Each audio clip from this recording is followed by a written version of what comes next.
Alors la Ligier Miley, ça se précise, la voiture sans permis électrique, voyons les caractéristiques qui étaient pas réjouissantes, d'après ce qu'on avait vu l'autre jour, il y a quelques semaines, quelques mois, je sais plus.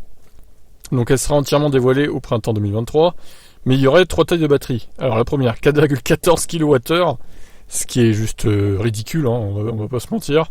Bon, 8,28 c'est un peu mieux, et 12,42 oui c'est quand même un peu mieux, même pour une voiture sans permis. 12,42 ce serait ça qu'il faudrait quoi en fait. Mais 4,14 tu fais combien de kilomètres avec ça? Tu fais 50 bornes, pas plus quoi. Franchement faut pas l'acheter cette version là. La Miley se voudra ainsi plus polyvalente que l'Ami, avec une version de base accessible à petite autonomie ou une version haut de gamme qui promet une autonomie record sur ce type de véhicule. Il ne toutefois pas encore de chiffres.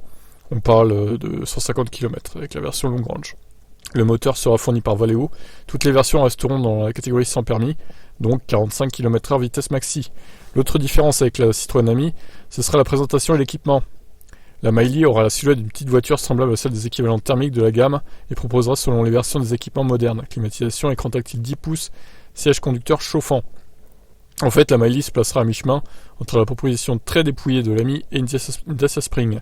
Elle peut ainsi convenir à différentes générations et différents usages, du modèle principal pour un couple sans permis à une seconde voiture d'un ménage qui peut être utilisée par les enfants.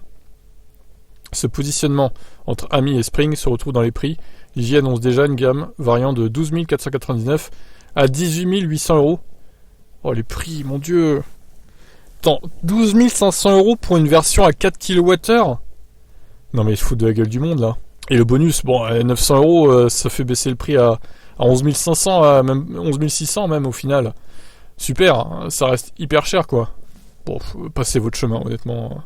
Achetez une trottinette électrique, ça vous reviendra moins cher. Ou un vélo électrique à la limite. Ou la Citroën Ami, encore mieux. Qui est beaucoup moins cher et qui aurait plus d'autonomie que la version d'entrée de gamme de la Miley, au final.